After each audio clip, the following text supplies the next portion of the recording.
Hey, what's going on, guys? We're on Turkey here. Welcome back to the channel. It's been a long time since I have uploaded anything, and we'll get to that towards the end of the video. I'll give you guys a little channel update and what to expect in the future. But today we're going to look at some of the recent spoilers that we've seen for Gothic. We're going to look at the articles that have been posted about the three evil tribes, the demons, monsters, and undead.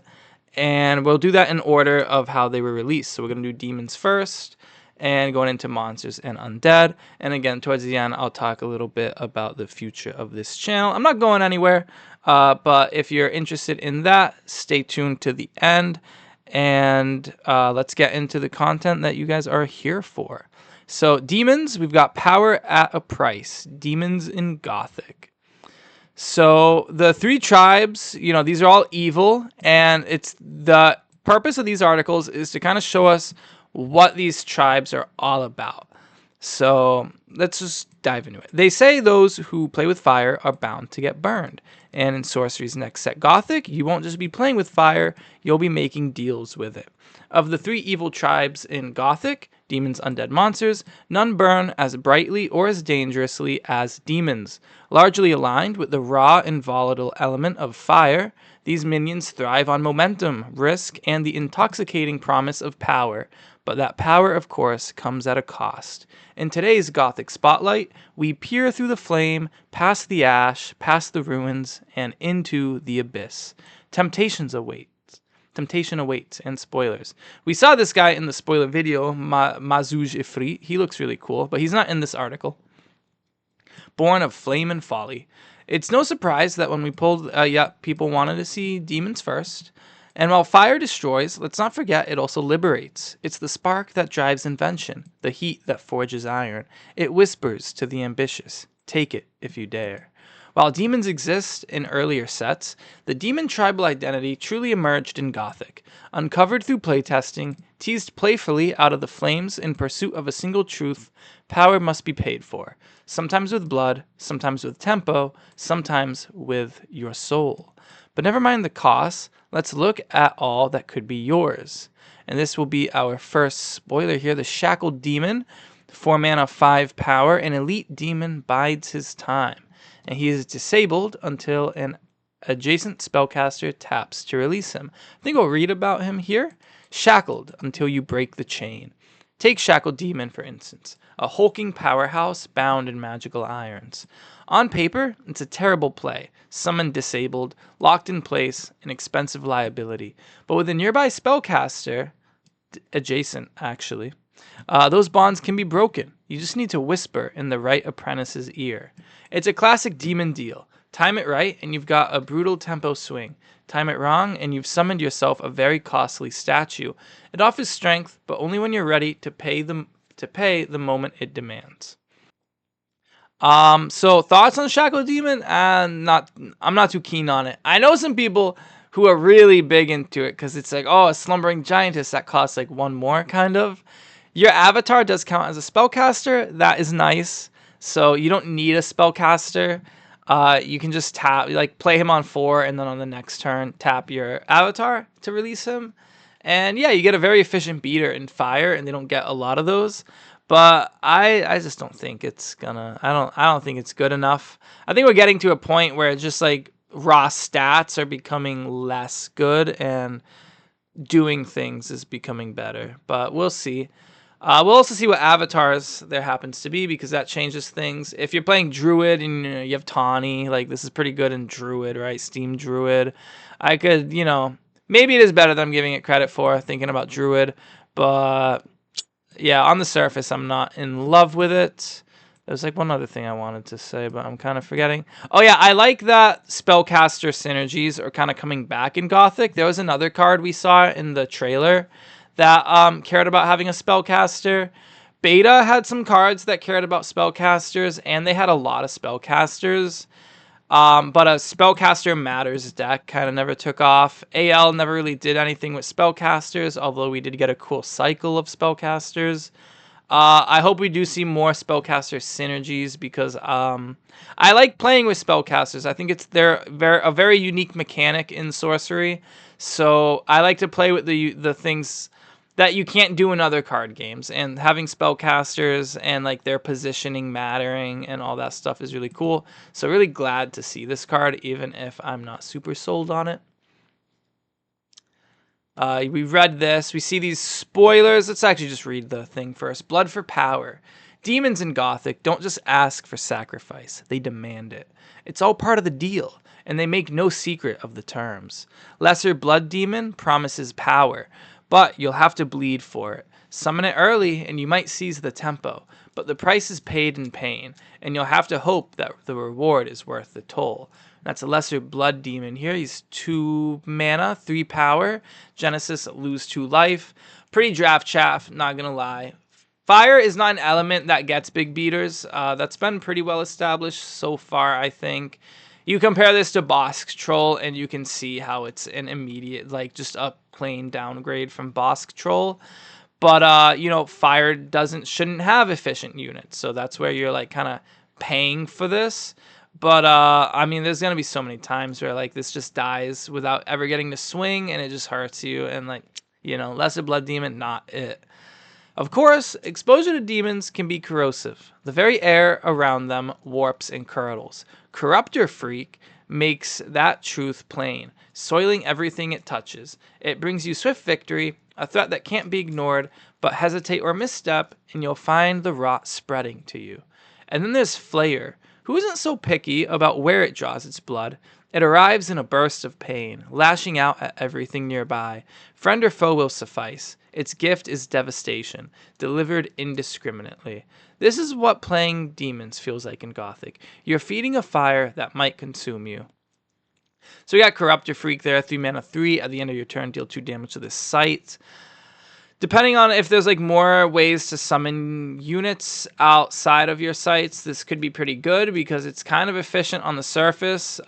It does seem like you're probably going to end up taking 2 a lot of the times, but then moving it or attacking with it and getting to actually start draining your opponent could be good. Obviously, fire has Jihad. If you're in air, you can play Summoning Sphere, but you don't really want to be you don't want to do too much of these effects. Maybe Ominous Owl ends up being a card. Flare, I'm not loving, but we've seen Necromancer, and if tokens become a huge problem in Gothic, I mean, Flare will probably be a meta response to deal with tokens. He'll probably hurt you a lot of the time, dealing 1 damage to you along with everything else, and like that's fine. 1 damage isn't a ton, but he is like not efficient on the surface, so you really need a good reason to be playing him. It would be really cool if like Drums of Doom, like playing drums with him and just like lethal killing everything. That'd be really cool. Not super sold on these cards, but I think, you know, depending on what the set holds, Flayer and Corruptor Freak could be playable. Demons have arrived.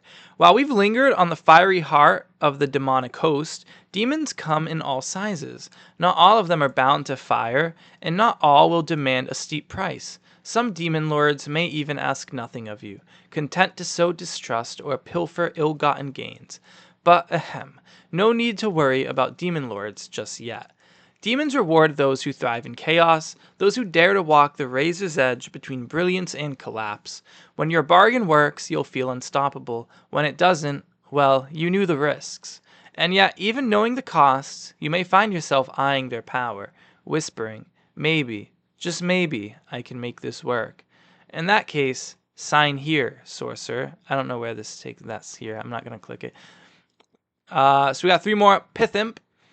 Ordinary Demon, 2 mana 1, Airborne. Genesis steals a random spell from your opponent's hand until it leaves the realm.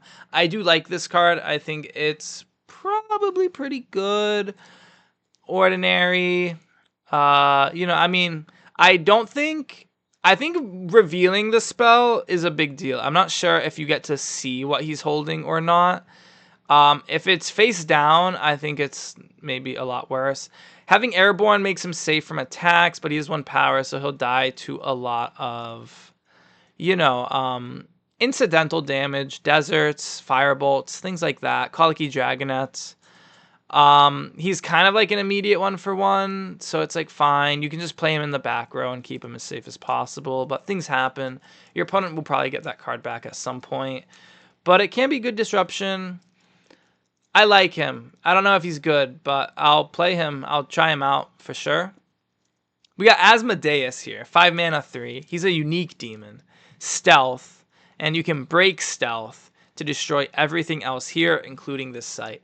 Now, I am fairly positive that this is an activated ability and that breaking stealth is the cost. I've seen some suggestions that this could be a triggered ability because that arrow is used for Genesis and Deathrite abilities, which are triggered.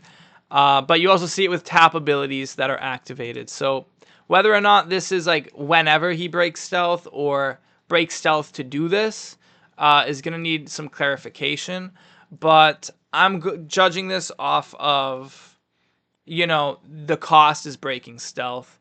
And he's kind of slow. I like, if the cost is to break stealth, he's, you know, not the best. I think he's playable because destroying everything is a big deal. Fire doesn't have good ways of killing auras. And like this will kill an aura that's on a site, you know, an Atlantean Fate, a Jihad, whatever auras we see in Gothic. It can also destroy artifacts. I know Fire has Shatter Strike now, but if it's a monument, like a Pendulum of Peril or what's the Chains of Prometheus, Asmodeus can kill that by breaking stealth, and that's a pretty big deal. So, and 3 pips for Flame Collar is huge. If this is a triggered ability and it's just like you can break, like if you get to play him and then next turn like attack, break stealth, destroy, that's crazy. Because otherwise he's kind of slow because you have to play him on your site, move without attacking, and then break stealth to destroy something. Probably just a site, maybe a unit too. So it's a bit slow that way. Even if you like summon him off of a Jihad so that you can like right away like kill a unit and destroy a site, that seems pretty good. But then you're losing your Jihad because he's gonna destroy that too. So Asmodeus, probably playable just because he can destroy things that Fire doesn't usually have good ways to destroy. And Flame Collar likes him, but you know, we'll see. The last one here is Undesirables. These are Earth Demons. They're 6 mana. They're 5 power. They have Burrowing. Allies can't enter this site. I don't understand why. I don't think this is like a good ability. I don't think it's like intended to be a good ability. I think they're just kind of overcosted in like every sense of the word. Like 6 mana for 5. Like, you know, like Wyvern at least has Airborne. Is Burrowing better than Airborne? I'm not really sure. Maybe it is. Maybe Burrowing is better to have than Airborne, and so they need this downside to be comparable to Wyvern. But even like Wyvern isn't like, you know, like that great. So, you know, Undesirables. Probably going to be good in draft though, because, you know, there's just a big body, and they do have the berry protection. And we've seen that hard removal is back in Gothic. We saw that card Buried Alive, which means that in Limited, you're going to have hard removal. AL has been kind of snowbally in Limited because a lot of your removal comes down to strike spells, and that just kind of benefits units and having tempo. So Undesirables, maybe they're just good because they're a big beater who doesn't die to berry. These are the demons that we've seen spoilered. Their big theme is power at a price. They mostly exist in fire. I think Shackle Demon is probably actually like okay. I think you're gonna feel pretty good playing Shackle Demon mode. If you play him on curve, you know, you do a fast 4 and then you tap your avatar. He's gonna be great in Druid. Honestly, I think Steam Druid plays Shackle Demon all day just because Tawny. I'm not sure about any of these guys. I think these two. Corruptor Freak, it depends what is in Gothic. Flare, if tokens are a thing. Lesser Blood Demon is Draft Chaff. This is Draft Chaff. Pitham could be good. Asmodeus could be good. We need clarification on his ability. And yeah, we're going to go to the monsters. Now, this is what I am most excited for. Summoned from the Deep monsters in Gothic. Look at that. Ah. The realm is full of strange things, sleeping in forgotten depths. And in Gothic, the anticipated next set for Sorcery Contested Realm, releasing on December 5th, some of those things are beginning to wake. In places long sealed and best forgotten, monsters stir. These creatures didn't rise from graves or ascend from infernos. They don't belong to the world of men or the world of the dead. They don't belong anywhere. And yet, here they are. In today's Gothic spotlight, we're turning our gaze towards the realm's most unspeakable inhabitants, monsters, a tribe long undefined. Fair warning, spoilers ahead. Things that should not be. From the start, we knew that Gothic would be a set of wrath, ruin, and ritual, and few cards capture that better than monsters. Many can be summoned through strange conditions, unleashed by sacrifice, and shaped by forgotten forces. These horrors don't just arrive, they're invited. Let's dive into the deep and see what should have stayed submerged. The shape of fear. Of all evil tribes in Gothic, demons, undead, and monsters are the least orderly and the most unsettling. They've always been our catch-all minion group for the strange things that don't quite fit into the mold. But here, in the shadowy depths of Gothic, they've finally found their identity. Monsters in this set align most closely with the element of water, the vast, unknowable abyss, a force tied to secrets, strangeness, and change. And true to their element, monsters don't arrive through simple means. They can appear when the timing is just right, or terribly wrong, depending on which side of the ritual you're on. One of the core design themes we explored in Gothic was the idea of eldritch rituals, that summoning these creatures should feel more like unlocking an ancient curse than just casting a spell. We got Shoggoth here, a 6-mana 5 submerged in Voidwalk, and we've got Elder Ruins, an elite site beneath Mountains of Madness. Sacrifice a minion here, cast a Shoggoth submerged from your collection. And we've seen they've talked about the use of the collection in an earlier article where deck sizes are now going to be 60-30-10, where you're going to have a 10-card collection, and you're going to have cards in your decks that your Atlas or Spellbook that can pull from your collection. And Elder Ruins here is going to be an example of that, where you can put Shoggoths in your collection, and with Elder Ruins, you'll be able to cast them from your collection. Now, you do have to cast them, so you're paying 6 for this, and it is submerged, so it is a little slow, but it's nothing to scoff at. It's 5 power, submerged Voidwalk, very good. I think this is going to be pretty good. Chaos takes form. What makes monsters so compelling isn't just their strange anatomy or unsettling art, though there's plenty of both. It's the feeling they evoke, that creeping dread, that sense that something terrible lies just beneath the surface. Take Shoggoth, capable of navigating the void and submerging out of reach. Thanks to support cards like Elder Ruins, Shoggoth can be cast not from your hand or deck, but directly from your collection, triggered by the sacrifice of a minion at just the right place and time. And remember, too, that we've seen Necromancer, and Necromancer is going to be like the token guy. And it's going to be very easy to just get a skeleton on this Elder Ruins and cast a Shoggoth. The looming question, when or even if the ritual will be completed, creates the unease we want monsters to embody in Gothic. They're out there, waiting for their time to emerge within the realm.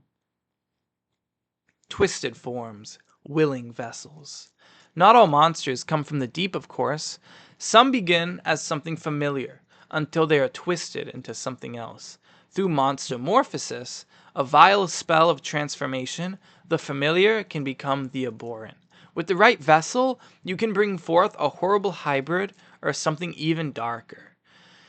So monstermorphosis is an exceptional magic. You disable target nearby minion until your next turn, and at the start of that turn, you may transform it into a monster from your hand or a horrible hybrids from your collection. So again, we're pulling from the collection here, putting horrible hybrids in there. And this is a very flexible, let's finish this paragraph. Mechanically, monstermorphosis rewards players who can build pressure while leaving something behind to corrupt. The moment your opponent forgets a seemingly harmless minion on the edge of the board, it becomes something beyond recognition. Or perhaps you're looking to target your opponent's minions, disabling them or twisting them into something more manageable. It's not always about brute force, but opportunity. Of course, not all monsters are transformed. Some are fed. So yeah, monstermorphosis can be used as removal. You know, your opponent has an Infernal Legion on the board. you cast this on it, and on your next turn, it becomes a 3/3. And that's way easier to deal with than the 6/6 that Infernal Legion is with the end of turn ability. You can also target your own minion with this and cheat something very strong into play from your hand. Or you can disable a minion and then just attack it. Because it's disabled, it won't strike back. So you kind of get to trade with your minions that way. Not even really trade. You trade this card to cleanly kill something with your minions. Maybe it's a vampire that has airborne and you won't otherwise be able to attack it. You disable it, loses airborne, can't strike back. You attack it with your unicorn, right? Or I guess we're in water, so let's say Lugbog Cat. But, you know, you're able to just trade that way. That seems like a very good use of Monster Morphosis, is to just kind of kill something with minions on board. But the ability, like, to cheat out, like, probably not Shogoth, but, like, a big monster is gonna, you know, Diluvian Kraken, right? Or a Great Old One. That's gonna be really strong. Then we can see Slimy Mutants over here. They're 5 mana 4. They have Submerge. You can pay 3 to transform an ally with Submerge into Slimy Mutants from your hand. So I love these guys because they are frogs. They're a frog card. If you've watched the channel for a while, you know I'm a big frog guy. I've got a video on the frog cards on the channel, and I showcased Battle Frog very, very early into this channel's history. Not to take credit for the Shrink the Frog deck that Count Tolstoy has popularized. They're different decks, I promise. But this is a frog, right? I mean, looking at this, I think this is a frog. And I think the idea here is that you transform a frog into it because it says an ally with Submerge, and frogs have Submerge. And we know that Gothic is going to have Gift of the Frog, which is that little cantrip, the 2 mana cantrip that lets you summon a frog. So you get to pay 3 mana and turn a frog into this, and it's kind of like a Lugbog Cat that has Submerge, so that seems pretty good. Hard casting this for 5 is not ideal, but you might just do that sometimes if you don't have a better play. And again, like, it's not great, but it's not like bad either if you really don't have anything else going on. Ordinary is nice because, you know, you get to load up with these if that's how you're feeling. I'm feeling pretty good about the Slimy Mutants. It might be just a bit too fair. That might be my concern. It might not be playable because it's just too fair. But thinking about draft, it isn't ordinary, so you'll see these in drafts a ton. And Gift of the Frog is ordinary, so you know this might be like the move in water. I also like Horrible Hybrids, you know, and the Demon, Hellhounds, and the Ghoul. I talked about these guys in an earlier video. I think draft is going to be really fun in Gothic because you have these ordinaries that are in the themes of the evil elements, and so you're going to be able to build off of these things. And it's going to be good. I am very confident that Gothic draft is going to be the best set to draft out of the 3 so far. And I feel like the bar is not super high there, but like I have a lot of faith. Okay, not all monsters are transformed, some are fed. We won't read these guys. Yeah. Gnarled Wendigo doesn't twist what's already there, it devours it. And the more you offer, the sooner it arrives. Fortunately for you, when it arrives, it's already full. This is Gnarled Wendigo. He's 6 mana, 5 power. This costs 2 less to cast for each minion you sacrifice at its summoning location. This is going to be pretty tough to pull off. If you're playing Druid, you know, Tawny is pretty free, and so this becomes a 4 mana 5. That's pretty good. Maybe Gift of the Frog kind of is already costs 2, right? So you can tripping and then, you know. But really, guys, come on. Necromancer, right? He's making a skeleton every turn. So it's going to be pretty easy to like cast this guy for 2 mana or even 0. Yeah, Necromancer is going to go pretty crazy with this guy. The same can't be said for the ever-hungry Regurgitator. Revealed in person last week at PAX by Lindsay Crummett, this horror must feed its belly, driven by its unrelenting hunger, but it's unable to hold its meals down. For all their hunger, though, monsters know how to wait, and that's what makes them truly dreadful. So we got Regurgitator here. 5 mana, 4. An elite monster, chucks Unsettling Ordnance. This is like so cool to look at. This looks like something from like Dante's Inferno, like the video game. Except it's a bit too blue for Dante's Inferno. But you guys, you know what I mean? Like the naked bodies and like the like, yeah, I see it. At the end of your turn, Regurgitator must either fill its empty belly by banishing a dead minion, or empty its full belly by shooting a projectile that deals damage equal to the eaten minion's power. So it took me a long time to kind of fully understand this card, but the way I see it is this is a mandatory action because it says must. At the end of your turn, Regurgitator must either, so one of the two. If you can only do one, you must do the one, I figure. So must either fill its empty belly by banishing a dead minion, which it should, by 5 mana. You probably have a dead minion somewhere, either cemetery, or empty its full belly by shooting a projectile equal to the eaten minion's power. Because the way it's like worded, I wasn't sure if it's going to constantly like kind of ping pong back and forth. Like, okay, you eat one and then you shoot one. Or if you were going to be able to like eat multiples and then like shoot one big one. Because just the way it was worded, it must either like, fill its empty belly and then empty its full belly. So I figured it was kind of going back and forth. But seeing that must there and thinking of it as a mandatory action, you should be able to do just either one if you're able to do it. If you have nothing to banish, you're going to have to shoot the projectile. If you have something to banish, you can probably just keep eating. If you've got nothing to banish and nothing in the belly, you're going to just kind of do nothing. But again, I'm pretty positive this is a mandatory action here. So yeah, it's going to be... you're going to have to do one or the other.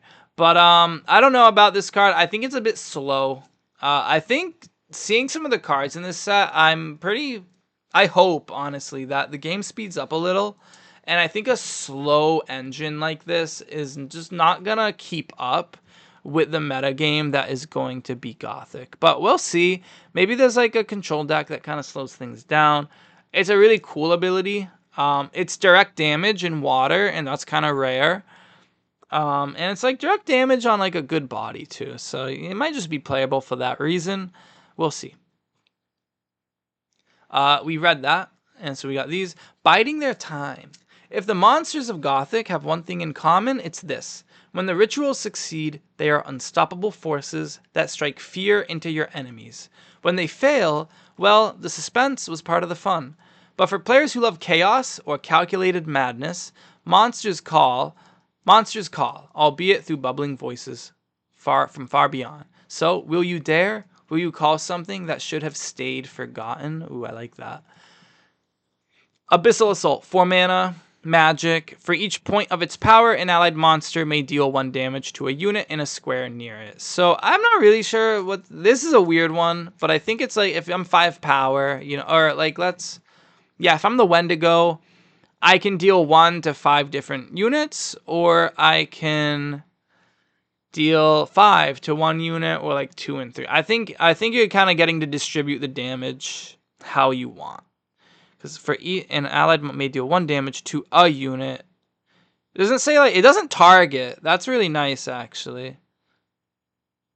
And like if it was only like, I don't understand why it wouldn't just be a strike spell if it was intended to just be 1 unit. You know what I mean? It would just say like an allied monster strikes a unit near it. Although the cool thing here, I guess, is that like the fact that it says square is kind of going to imply that like you can hit things from the void. You can hit things from inside the void onto the surface, underground. Like these are all squares, right? It's not region specific. So that is really powerful actually. But yeah, I think you're kind of, if you want to like hit, if there's tokens, and you want to spread out your damage to deal with tokens, I think you can do that with this card.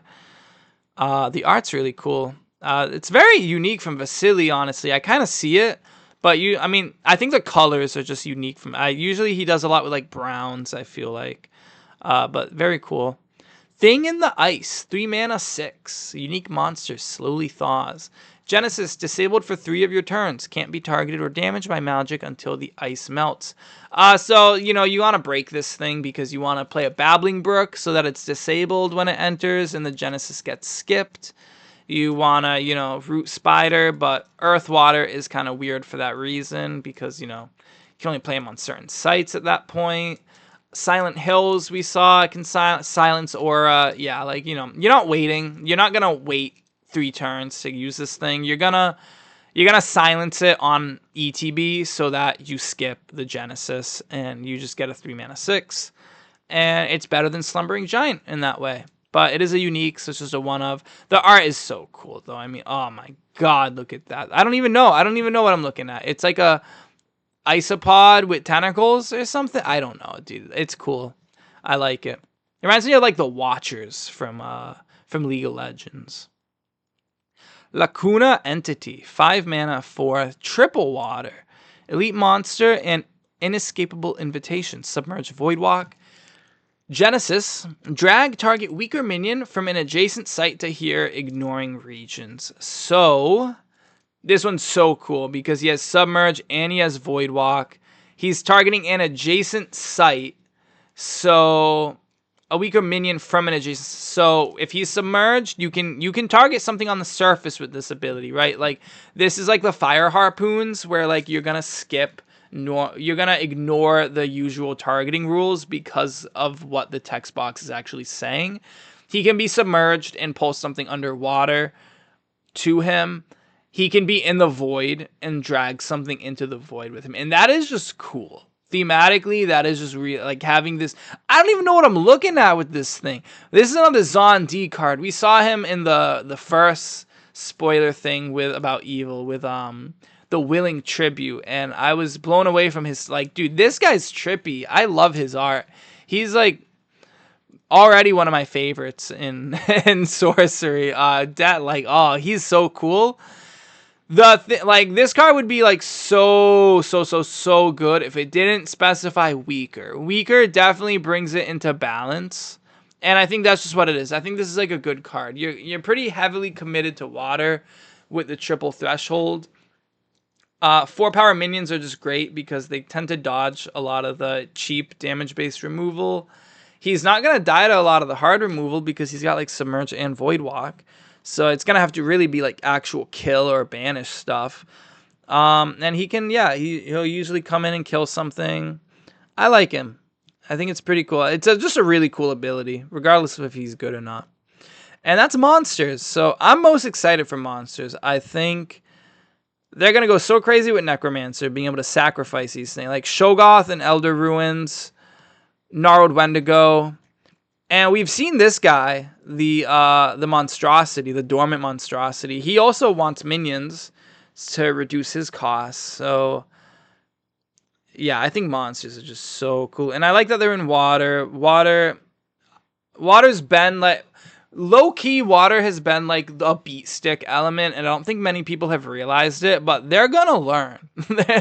You're gonna learn that water beats down in Gothic, and I'm excited for that. Last up, the Undead. Death Denied. The Undead rise in Gothic. They don't rest, they don't retreat, and they never stop coming. In Sorcery Contested Realms' highly anticipated set Gothic, the Undead are more than a nuisance, clawing their way out of the cemetery. They are a rising force. Of the 3 evil tribes in Gothic, the Undead are the most relentless. Monsters may haunt the deep, and demons may burn with reckless power, but the Undead, they're unending. So let's dig into our final look at the subtypes that make up the evil keyword in our upcoming set, Gothic. Warning, spoilers to be unearthed ahead. Dust to dust. Air in Gothic is the element of transience and inevitable erosion. For the Undead, this offers something even more potent, continuity. While not exclusively aligned with air, this element's dark promise of arcane power is a whispered invitation for those who wish to bend life and death to their will. Whether being raised by the Necromancer, one of the 13 new that is a crazy number. That's beta numbers right there. right? I mean, I think beta had 14 or 13. Like that's a lot of new avatars. Debuting or Darker Hands Unseen. The undead call to those who would overwhelm through patience and precision. For those who look to master death itself. Every loss is an opportunity, and every grave a door waiting to be opened. And when those doors swing wide open, the march begins. Bad to the bone. We're gonna read this first, and then as they mention the cards, I think that's how I like to do this. When they mention the card, I'll like go up to read it. Bad to the bone. But what makes Undead and Gothic so distinct isn't just their persistence, it's their efficiency. Individually weak, perhaps, but together they form a macabre machine. At the heart of the engine, skeletons. Lots of skeletons. With the Necromancer's power on full display, if you guys aren't aware, Necromancer is like, you can pay 1 mana, once on your turn, pay 1, summon a skeleton token. Here. And the token is like a foot soldier that can't move to defend. Many will seek to harness it for themselves, from the humblest gravecaller to those who have truly mastered the dark arts. Each will play their part in assembling your skeletal horde. Stygian archers rain down rot-fletched arrows, raising skeletons where their victims fall. Stygian archers, 3 mana, 3 power, 2 air. Exceptional, ranged. Whenever Stygian archers kill an enemy, summon a skeleton token where it died. These guys are like, okay. we've seen 3 mana, 3 ranged before, right? Belmont Longbowman. The York crossbowman. We've seen 2 mana, 2 ranged. We've seen like range has never really made the cut, except for like there's like Asteril's Avatar of Air deck that's like Earth Air, and you know that's nice because of the positioning with Avatar of Air, being able to throw them around and then tap. Maybe these guys see play there. Maybe we see just like more good stuff for ranged. I don't know. I mean, I'd like to see ranged see the light of day. I think it's a cool mechanic. These guys are cool. Jussie Pilkus did this. He's my favorite artist in the game, without a doubt. I have an artist proof from him coming in the mail. Shout out Collector Art House for running that auction. I got Jussie Ghost Ship AP at such a good price. It was actually below reserve, so thanks, Jussie, if you're seeing this, for accepting my price. Yeah, Stygian Archers. We'll see if they're good. I have my doubts though, just because it's been really tough to see ranged units break into the metagame. Others turn to darker magics, conjuring ambushes from the grave itself, skeletal ranks erupting where your enemies least expect them. I think they're referencing Undead Ambush here, 3 mana exceptional magic. Summon a skeleton token to each other site adjacent to target enemy. So that's pretty good because for 3 mana you can get up to 4 tokens, right? Because each other site, so not including that enemy's site. It's going to be weird because they won't have charge, so it's not like they're going to be able to gang up and kill something. Is it a target enemy? It is a target enemy. I think it's fine. Yeah, I mean, we've seen like the Undead Knight, the Death Knight as well, and like anthems exist, so like this can get out of hand. I mean, honestly, like Air hasn't had a token maker in the game yet, right? Like even Fire has Invasion. Tokens have mostly just been Earth Water. I think Air getting tokens is kind of scary because Boudica exists. And like with Fire Air is such an aggressive element combination already. Like you kind of see Steam Druid exist because Agravain with Boudica and Plague of Frog. Like there's a lot of ways to just like abuse Plague of Frogs and like one shot. And so now that you're getting this in Air, like okay, make 4 skeletons, and it's like play Boudica. Vanishment is in Air, so you can stealth them and like kind of like just keep them lying in wait for Boudica. We'll see if there's what other anthems exist. Like I don't know. I don't like that like every element now has a way to make tokens. I appreciate a color pie and restriction. I mean, I guess making tokens is a pretty generic, like, maybe every element should be able to make tokens, and it kind of just depends on what kind of tokens you're able to make. But this could be scary. Having a card like this in air opens up a lot of possibilities. So we will definitely... This is definitely a card to keep on your radar and a card to experiment with. Meanwhile, villagers whisper of a dwindling host of undead, much like those who linger, whose endless assault wears down all defenses, leaving only a single whispered question: how long can one truly stand against death itself? Those who lingered. This is some amazing art. I really like the tone, the color shift from with the sundown and like this like the inside of the walls into like this mystique, and the silhouette of these figures with the glowing eyes. This is really, really nice art. I really like this. Exceptional undead, 6 mana, 4 Deathrite. Summon a ghoul, and we know what a ghoul is. It's like the horrible hybrids, but it's an undead. It's in air, so it's 3 mana, 3 from your collection. So we're using the collection. I love that. It has Deathrite, so the ghoul has Deathrite. Summon a skeleton token to this location. So 6 mana, 4, not the best, but then you're getting a 3/3 when it dies, and then you're getting a 1 when it dies. And the nice part here is it says to this site. It doesn't say here.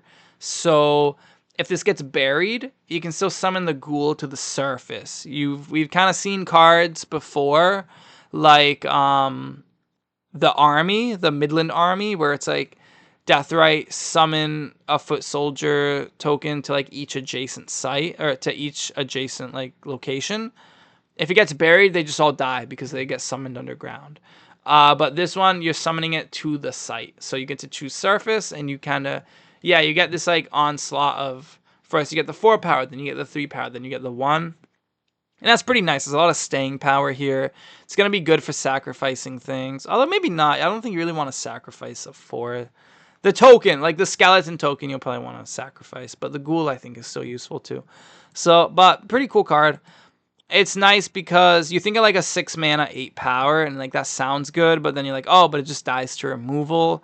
This doesn't just die to removal. You ultimately can get multiple cards out of your opponent for this, depending on if you're trading efficiently or just getting removal out of their hand. So I do like these guys. They're pretty cool. And again, anthems will make them better.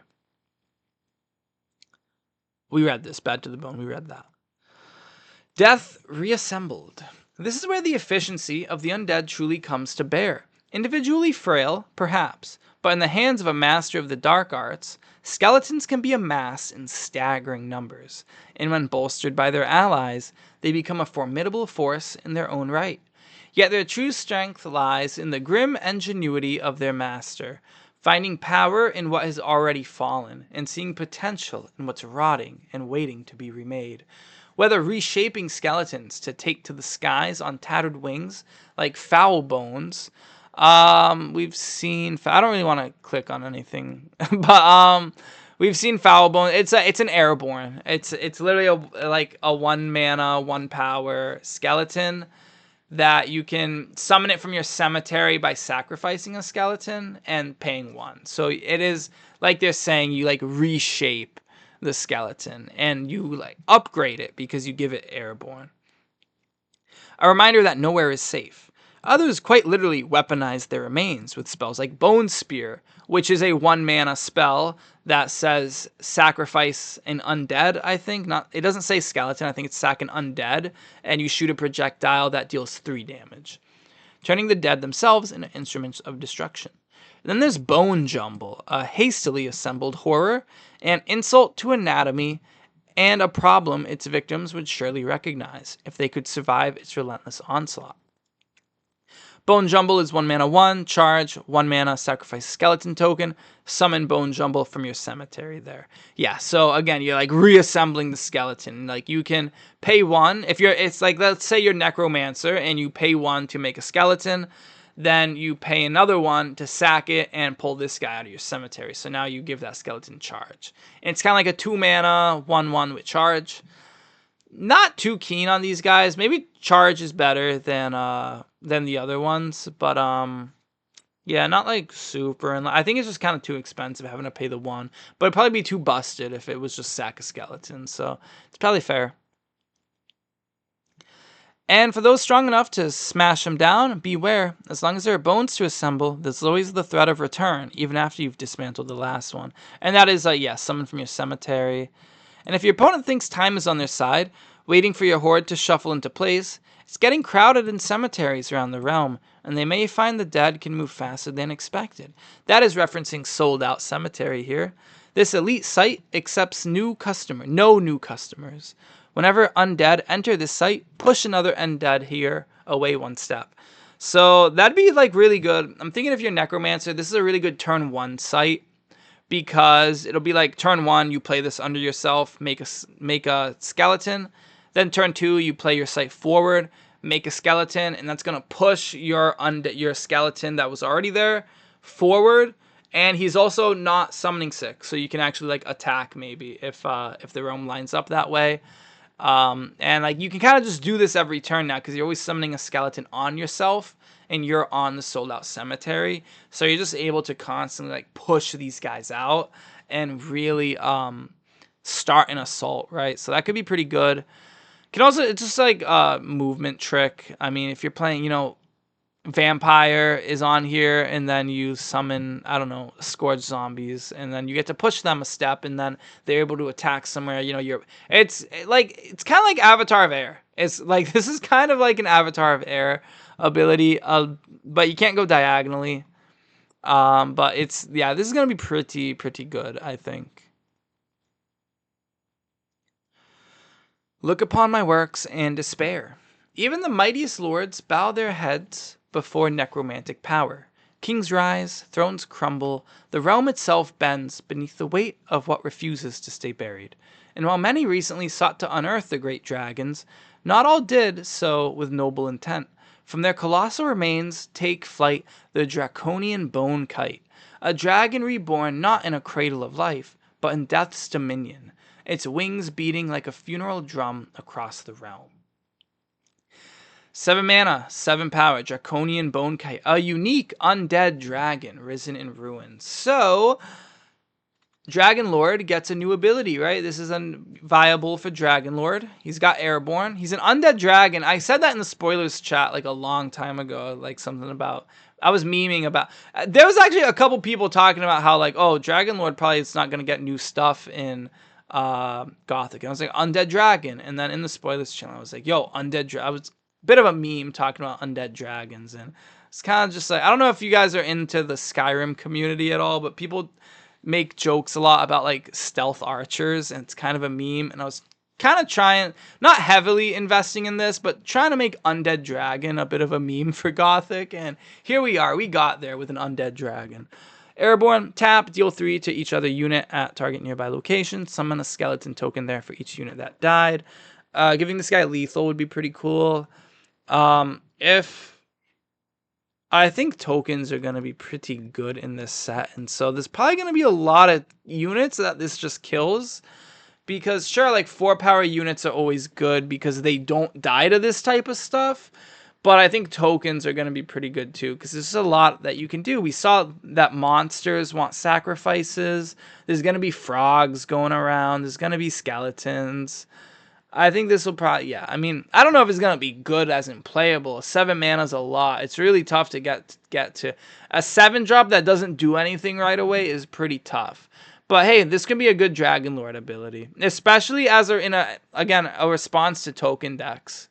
You have, Dragon Lord, Bone Kite, and then, you're facing the Necromancer, and you kind of just like, steal his skeletons, right? You kind of just kill them and then get your own skeletons.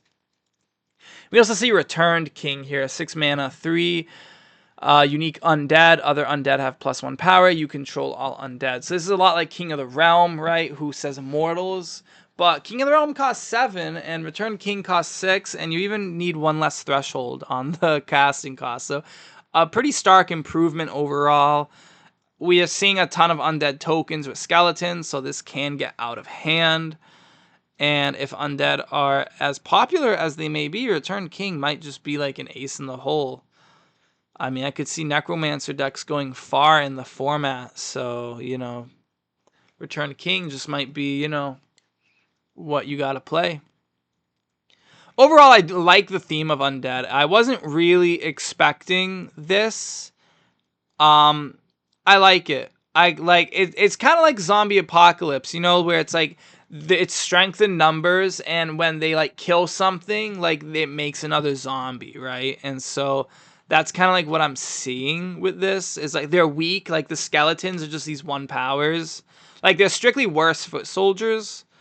I mean, some people get like obnoxious about like, oh, it's technically they're not strictly worse because they're undead, but yeah, I'm aware, but you know, like they can't move to defend.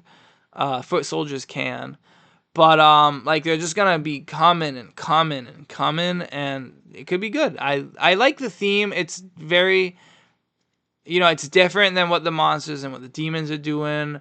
And it makes sense that yeah, it's like zombies, right? And they're like eating the people and then converting zombies, but they're not strong individually. And it's looking like a cool archetype, so I'm excited for that. And these are our three, you know, the monster. These are the evil tribes. We got the monsters that have summoning rituals, the demons that make you pay a price, although I'm not convinced right now that they're really worth it. And the undead that swarm the board, and yeah, just like kind of rise from the dead. And I think in order, I'm liking monsters, undead, demons.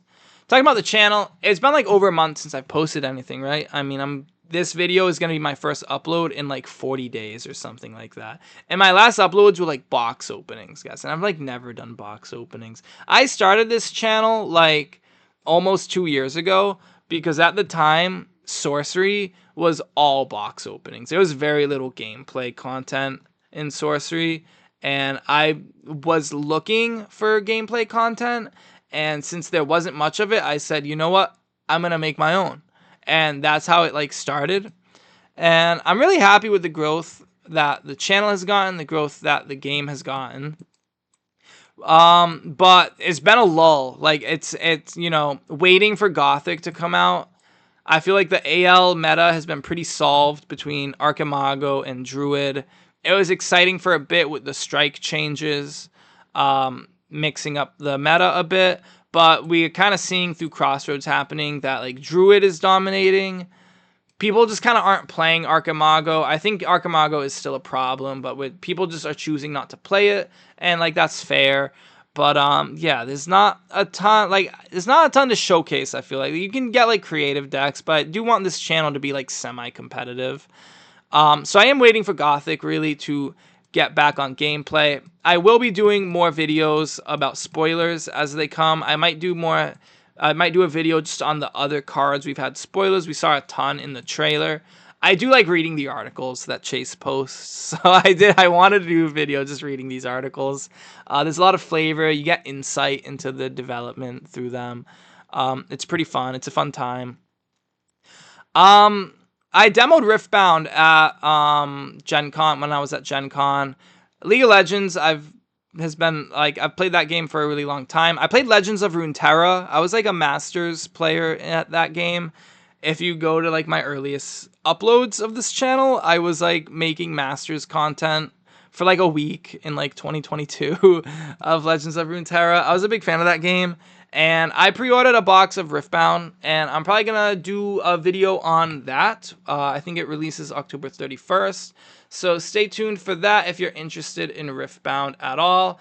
Probably not going to do much Riftbound content at all. I don't even really know if I intend on playing it because I don't know if anyone in my area is going to be playing it at my LGS, but you know, we'll see. I am just excited to open it. A lot of the art from Legends of Runeterra has been reused in that game, so it's going to be really interesting to see. And yeah, I just really don't know. I demoed it. It was really fun to play at Gen Con. There was some cool strategic elements of it. So we got that. We got Riftbound coming up. Gothic spoilers, gameplay stuff, and deck building will resume when Gothic is out. I am super excited for Gothic. It's going to be a huge set. The theme is on point. Limited. I have such high hopes for Limited. The other thing, though, is that I have started going back to school. I've been like on and off school for a long time in my life, but I am back at it right now. So my gameplay videos might not be as frequent as you may have come to expect from me over the years, because a lot of my free time is being committed to finishing my degree. So hope you can understand that. I definitely, put that first, but I don't plan on giving up like the channel, the content, but it might not be as frequent as what you've come to expect from me over the years.